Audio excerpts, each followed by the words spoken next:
Okay, let me execute this. I feel like this could really be my money shot, you know? Ugh, mother. Why am I sweating? I always sweat when I film. I'm also unmedicated today, sorry. I feel like that was good. Was that good? Hello everybody, welcome and welcome back. If you're new here, my name is Emily. My handle on literally everything is mfunsbooks, and I never shut up, particularly about books, particularly of the fantasy romance variety. But today, we're doing something a little bit different. It's the first day of BOOKMAS! Now if you're not new here, you might be thinking, Emily, what the fuck gave you the confidence to make you think that you could do this when you can't even post consistently throughout the regular part of the year? How are you gonna do BOOKMAS in December, which is notoriously one of the busiest times of year? Delusion? However, my BOOKMAS isn't going to be traditional. I'm not going to be doing multiple days in a row of BOOKMAS because quite frankly, with the way that my mental health and my life is going, I just don't have the hardware for that right now. But I am, for the month of December, going to be posting on here every single week. And the intention here is not only to challenge myself and prove to myself that I can get to a point where I'm posting weekly on YouTube, we're also trying to get into the holiday spirit. There have been a lot of changes in my book environment lately. You guys probably don't recognize this background because I just completely built this brand new reading corner from scratch, and I had to completely reshuffle all of my bookshelves. Throughout the course of this month, we're going to be talking about some of the best books I read this year, some of the books I'm most excited for going into next year, some of the worst books I read this year, and we're just gonna be very candidly sitting down and chatting. Hopefully I can give you guys some inspiration for some bookish holiday decor, and hopefully listening to and watching me yap helps you guys get a little bit of inspiration or a little bit of happiness or something. I hope you get something out of it. I just am challenging myself and I miss you and I want to prove that I can do this, and I can post every single week despite the fact that I have crippling depression and ADHD. So all jokes aside, I do want to say I am so eternally deeply grateful that there are 10,000 of you on here who care about my long form videos and who watch them, even if the frequency is sparse. I love doing this. I am so passionate about it and I am so happy to have you here. And because of that, I do feel like I owe you a little bit of an explanation as to where I've been for the last few months.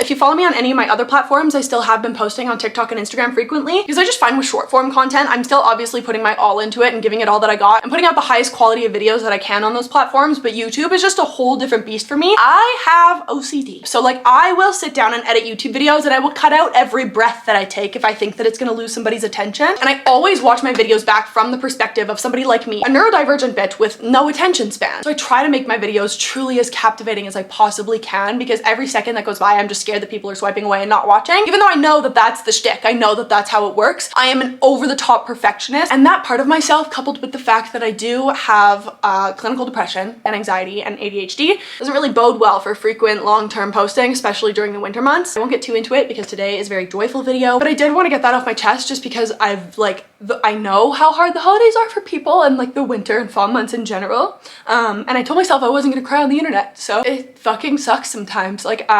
depression is so hard to like talk about or describe compared to other mental health issues I find, because it's like if you haven't felt it, you don't get it. Like it's not explainable or comprehensible. There's no like trigger particularly that sets you off sometimes. It just happens. And like when you're feeling like that, it's hard to even do laundry or like shower, you know? So like the idea of sitting down and being chipper and lively and filming a video and like giving you guys my best self and then like sitting down and editing that has just seemed so daunting, and it's like so annoying because it's not hard. Like it's not a hard thing. Being an influencer, a full-time content creator is a dream, and I can't believe that this is my life. That makes the mental health slumps all the more aggravating because it's like, why the fuck can't you just lock in? Why can't you just lock in? That's kind of been my philosophy my whole life. I was diagnosed with all of my mental health issues very late in my early 20s. Anyway, unfortunately, because I've been walking around with this like giant looming black cloud over my head, I have been in a debilitating reading slump. I've barely read books this fall, and that's my favorite time of year to read, which has been really hard for me. Like books have always been my escape, and not having that, because like another thing about depression is that nothing that you usually like and enjoy brings you that joy anymore. And one of those things for me is reading. So sometimes when I get really, really low, I can't read. It really just makes me sad that I'm reading these phenomenal books and they're not hitting the way that they should. So I haven't even finished Alchemized, which was my most anticipated read of this entire year. I haven't finished my reread of Quicksilver. I haven't started Brimstone. I haven't started Fallen Stars, which is the sequel to Heavenly Bodies. There are so many things that I'm behind on, but it is the holidays. I'm trying to give myself grace, and right now I'm just focusing on giving you guys a BOOKMAS video every week. This is just as much for me as it is for you. So if anybody else is feeling that this holiday season, just like, you're not alone. A lot of people feel it. Winter fucking sucks. The sun goes down at 5 p.m. and sometimes you fall 15 books behind on your yearly reading goal, and that's the way that it goes. So I hope that if anybody else is feeling that way, you can give yourself some grace the same way that I'm trying to. And I hope maybe that these videos bring a little sense of like joy and happiness and holiday spirit to your December. So God, now that I'm done being an emotional mess, let's get into today's video. So, like I mentioned, we have my brand new book corner. I've been doing a little bit of a series on TikTok of me building it. But obviously, I'll show you guys today. What we're gonna start with today is Christmas decorating. And when I say decorating, I'm not talking about like a trinket here and there, a couple little Santas, a couple little snowmen. I go all out. My family's entire fucking 3-car garage is full of Christmas decorations all year round. That's basically what we use all of our storage for. You want me to just film him? Well, I don't know, just do a good filming job. We're dressing him today. This is wardrobe. The head thunk. Got a big ass head, Fred. You're literally shaking. The camera is gonna be like... People are gonna scroll, you're thinking cool. Yeah, I'm obviously gonna edit this, Danny. I'm not gonna keep in the footage of you shaking like an earthquake. Okay, Fred, how do you feel? Do you feel bonita? Does he look bonita, Danny? I think so. You think so? Why'd you say it like that? It was the least convincing answer I've ever heard in my life.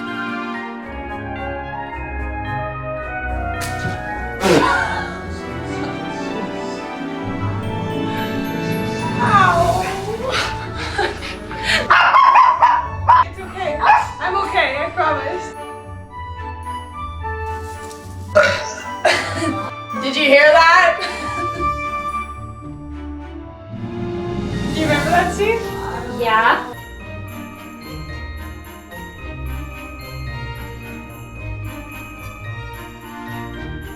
Oh, I broke it. Ow, Mom. Oh, fuck me. Oh, don't, Mom.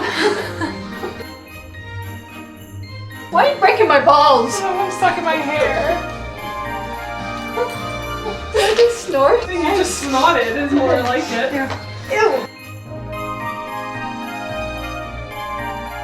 Don't touch me, don't touch me, don't touch me, don't touch me! Put them on. It looks so weird with them on. I think you look really good. You should be more confident. Ew!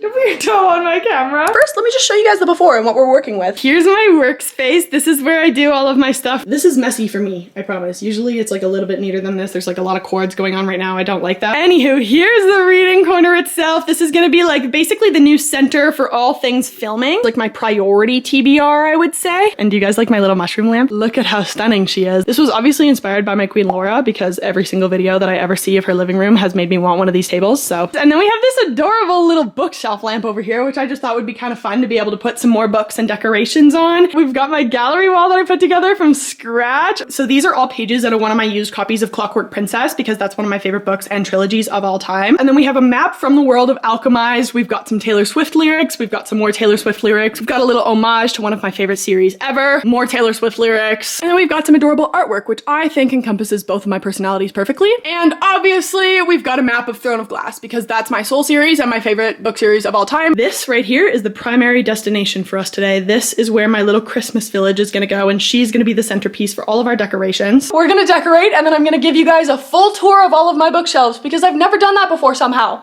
Okay, so here we have all the decorations, and when I say that I take Christmas decorating very seriously, it is ingrained into my bones because my grandparents took this Christmas village more seriously than literally anything else in their entire life, and they passed that down to me. First, we do need a blank canvas, so I'm gonna clear all this off and find space for it. This might be the funniest piece of PR I have ever received in my entire life, and it's a nodding guide when I received PR for Mates by Ellie Hazelwood.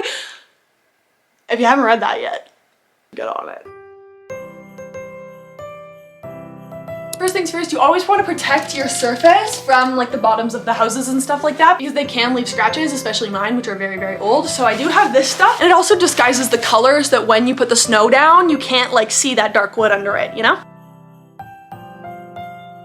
Now that that's down protecting our surface, we can start playing around with the wires because each and every single one of those little Dickens houses has a spot for one of these things, which I'll put the light bulb in, and that's how it looks all twinkly and beautiful and perfect. And I've already measured how long I think all of these need to be for what I want my village to look like. The annoying part is trying to get it from the wall to the village without looking like there's a million wires everywhere.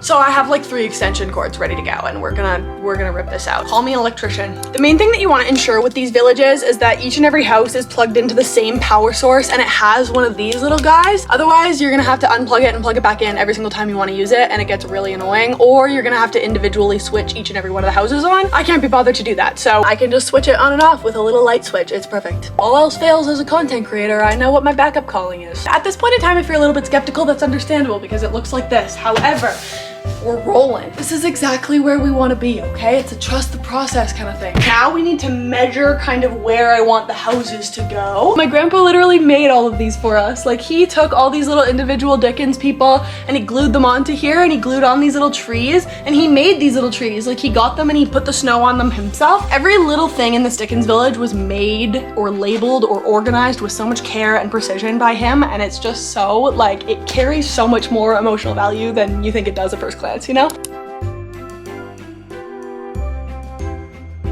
Okay, now that the gang's all here, I'm gonna do some urban planning, and then I'll let you guys know what layout I come up with. We've got a little Walmart, we've got a fire station, we've got a church, we've got some little houses, we've got a mountain, we've got a candy shop, so I'm gonna try to figure out how an actual town would be laid out.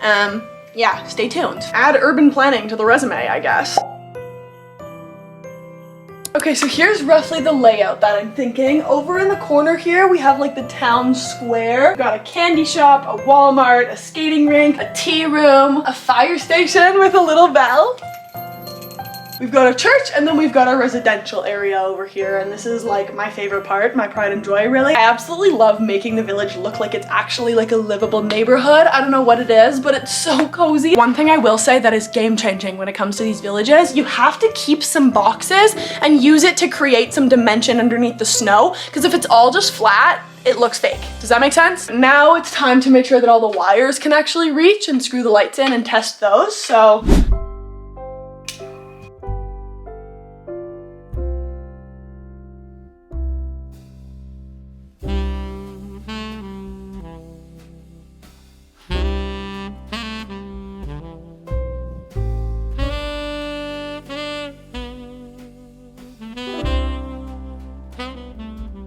Okay, here she is with all the lighting. She's looking cute. And now it's time to put all the snow down.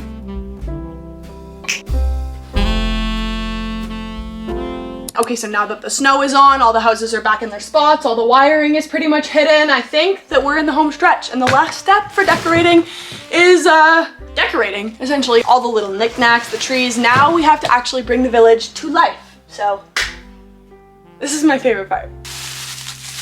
Uh-oh. We did have a little bit of a casualty at church. Somebody's head popped off, which is not a great omen for Christmas, but rest in peace, I guess, you know? We've got our little gazebo. Do I have room for my gazebo? I better. I think that looks fine, right? We've also got a bunch of these pine trees that my grandpa made. Unfortunately, they are very stuck together and very fragile. We're gonna just put these everywhere to make it look a little bit more Christmassy, snowy, winter wonderland vibes. He also made these little trees, which I love. I feel like these are giving town square. What do you guys think? Oops.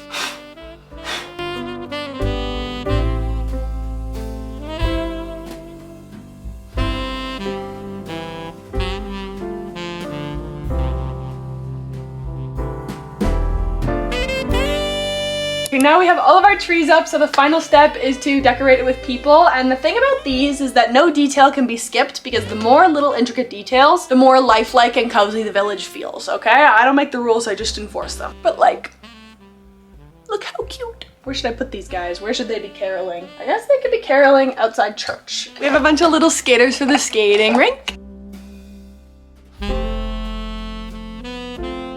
Our little postman. This is not the cutest thing you have ever seen. Wait a minute, I lied. This is the cutest. Look at the phone booth. Where do I put it? It'll be right outside the candy shop. I'll take you to the candy shop. Keep going until you hit the spot. Whoa. That is a wrap on the village, and might I just say, I'm quite proud of this one. I think it slays. So let's do a tour, shall we? Over here, we've got like the town square. There's all like the Santas and the elves and the skating rink and the candy shop and the Walmart where we have a bunch of people gift shopping.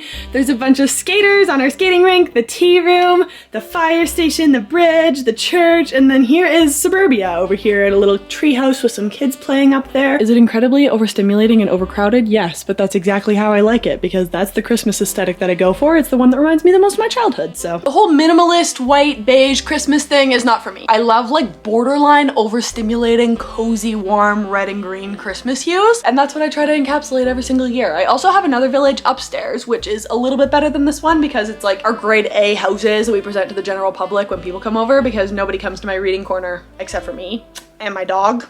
So, but it's kind of cute, isn't it? Please tell me it's cute. I need this right now. Now I just have like a couple little things that I think I'm gonna put like on my shelves in my room and stuff like that just to really bring it all together. So.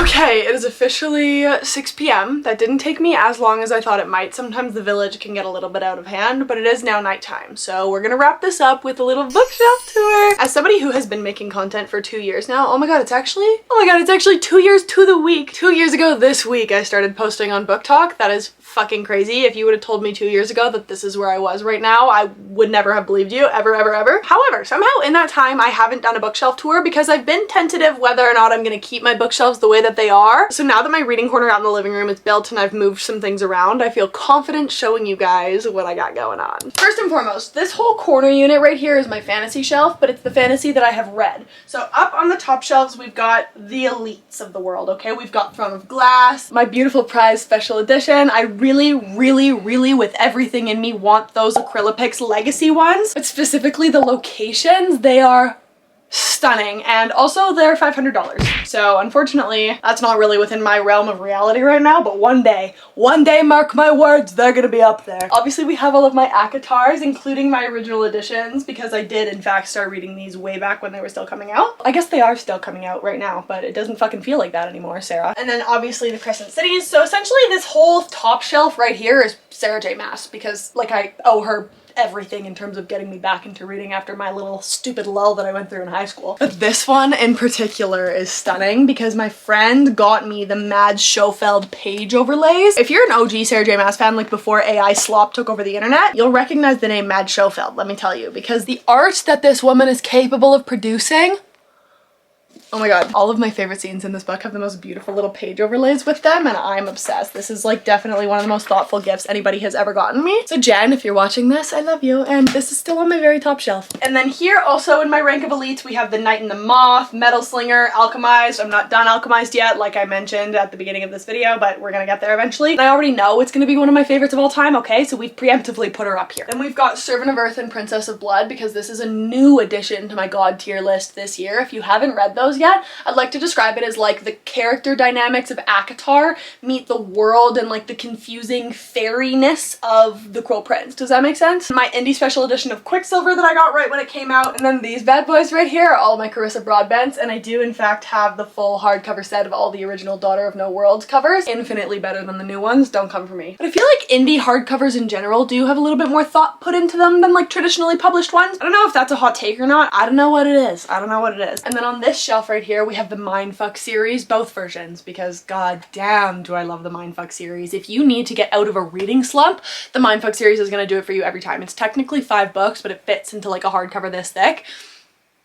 Immaculate. So fucked and so dark. Please check your trigger warnings, but immaculate. And then we have all of my editions of Fourth Wing, including my signed copy of Iron Flame that I won at Fourth Wing themed trivia one night because I'm a nerd. And then right here we have some other new additions to my favorites, which is Heavenly Bodies by Manny Ariyo, Dance of Lies by Brittany Arena, and Dire Bound by Sable Sorensen. And then on the bottom 3 shelves here, we just have the rest of my fantasy sorted alphabetically by author last name because it has to be sorted alphabetically by author last name. My OCD told me. And then all of these bad boys right here are my general romances. Unfortunately, I didn't have enough room out there to take my TBR off the romance shelf because I learned recently that my TBR makes up 40% of the books that I own. So I can't afford any more reading slumps, you guys. I need to figure it out. Maybe Lexapro. I don't know. But these are also sorted alphabetically by author last name. So we've got some Lauren Asher, Tessa Bailey, BK Borison, Hannah Bonham Young, Peyton Corinne, my favorite. I do not play when it comes to Peyton Corinne. Catherine Senner, Catherine Cowles, Chelsea Curto, Carol DeWitt, Evie Dunmore, you get it. On the very end over here I have my babies, aka my Allie Hazelwoods. One of my favorite authors of all time. Emily Henry, Abby Jimenez. This right here is my dark romance shelf, and I've actually read like literally 2 things there. So if you guys have any dark romance recs, I kind of have an itch that I want to scratch right now. Let me know. And then down here on the bottom 2 shelves, we just have every YA book that formed me and made me the person that I am today. I do feel a little bit biased, but I do think that this is the favorite part of my bookshelves just because I look at them and they make me feel so happy, because it's like that's how I fell in love with reading in the first place, you know? Like, are you kidding me? This is such a trip down memory lane. Obsidian by JLA, Starcrossed by Josephine Angelini. Please tell me some of you guys have heard of these. Obviously Cassandra Clare, because she's my girl, and this is where I can confidently say the whole fantasy romance fixation started. This is where it really all began for me, and I haven't read this yet because I'm literally terrified, so I think I'm gonna do a reread of all of them. I actually also haven't read The Ballad of Songbirds and Snakes because I don't want to fucking be inside President Snow's head, but you know, it's gotta be done. The Hush Hush series, the Fallen series, Rick Riordan, Divergent, like come on, it's my favorite. Under my TV over here we do have a couple of my other favorite series, and they're just very colorful, so I feel like they fit over there because they all belong together. And then over here we have the very sadly neglected non-romance cart, because unfortunately I don't branch out of my comfort zone very often. And by very often I mean like literally maybe once a year. This year it was for God of the Woods, and I actually adored it. So I don't know why I don't branch out more often. Last year it was Know My Name by Chanel Miller, this memoir right here. I think everybody with eyes and a brain needs to like read this. I think it should be internationally mandatory in every curriculum to read this book. And other than that, I actually don't think I've read like a single thing on this shelf other than Adrienne Young, and she's kind of fantasy and romance anyway, so whatever. Okay, and then out here, this is my fantasy and YA TBR, but it's like not super pressing. And by not super pressing, really, I mean the books that have been on my physical TBR for 89 million years, and I moved them out here because hopefully now that they're in front of my face all in one place, I realize how brutal it is that I haven't read any of them yet, and I actually get to it. We've got the rest of the From Blood and Ash series here, Oathbound, because I'm terrified, and also that love triangle is getting dragged out a little bit too long for my comfort, personally. The Ember and the Ashes series, Guild by Raven Kennedy, like all of these I haven't read yet, and they're still here, so I don't know what to tell you guys. Over here we have all my special editions that I wanted to display because they're too gorgeous not to. My When the Moon Hatched Fairy Loot edition. This one's the new like special edition that just came out, but it's signed. My original paperback. Look at how many tabs are in this bitch. One of my favorite books of all time, okay? Got some of my favorite sprayed edges right here. Look at this edition of Hollow. I'm actually obsessed. This is actually my favorite book that I've read so far this year. Not including Alchemized because I'm not done it yet, but please get on it if you haven't yet. My Owl Creative Rebel Witch by Kristen Ciccarelli, because I actually devoured Rebel Witch. It was so much better than Heartless Hunter in my opinion, and I haven't stopped thinking about it in a year. My special editions of Magnolia Parks, my Divine Rivals Owl Crate, all my Illurials are down here. My cute little Christmas decoration. Here on my lamp, I kind of just chose things that looked pretty, but it's also priority TBR. So here we have the Immortal Dark series, Brimstone by Callie Hart, and the Once Upon a Broken Heart series by Stephanie Garber, because nope, I haven't read it yet, guys. I promise I do read. There's a lot of popular series that I haven't gotten to yet, but I actually have no defense. I don't know what to tell you. I have not. And last but not least, like I mentioned earlier, we do have our priority TBR on my little table here. So we've got the Lady of Darkness series by Melissa K. Roerick, because I do want to read that before I read Legacy, because no, I haven't read Legacy either. My Arc of Fallen Stars by Mani Iriu. I think by the time this is posted, this will be out, but oh my god, she's stunning. Other notable titles on my TBR cart are the To Bleed a Crystal Bloom series by Sarah A. Parker, because I loved When the Moon Hatched so much that I feel like I'm gonna devour this. Neverkeep by the Twisted Sisters, because I devoured Hollow even though I DNF'd Zodiac Academy, so I want to give them another try. Bury Our Bones in the Midnight Soil. The Things Gods Break by Abigail Owen. This is book 2 to... I don't actually remember what the first book was called. Oops. Oh, that's pretty. Wow. I didn't realize, oh my god, I forgot they were, oh shit, that's a spoiler. Oh, The Games Gods Play, that one. Yes, this is book 2 to The Games Gods Play. I forgot about it, but the ending to that book was insane, so I do want to read this. I also really want to get to Road of Bones by Demi Winters. She's a Canadian author, and I've heard that this is like an insane Norse mythology fantasy romance book with Vikings. Yeah. I feel like I need to read this in the winter. Like I need to get on it because this is like a wintry fantasy type book. That is officially a wrap on Bookmas video number 1. And I really hope this helped you kick off your holiday season in a good way and made you feel a little bit warm and fuzzy. Kind of like the way my village makes me feel when I see it. I don't toot my own horn very often, but I do when it comes to my Dickens village. But other than that, thank you so much for being here and I will see you next week.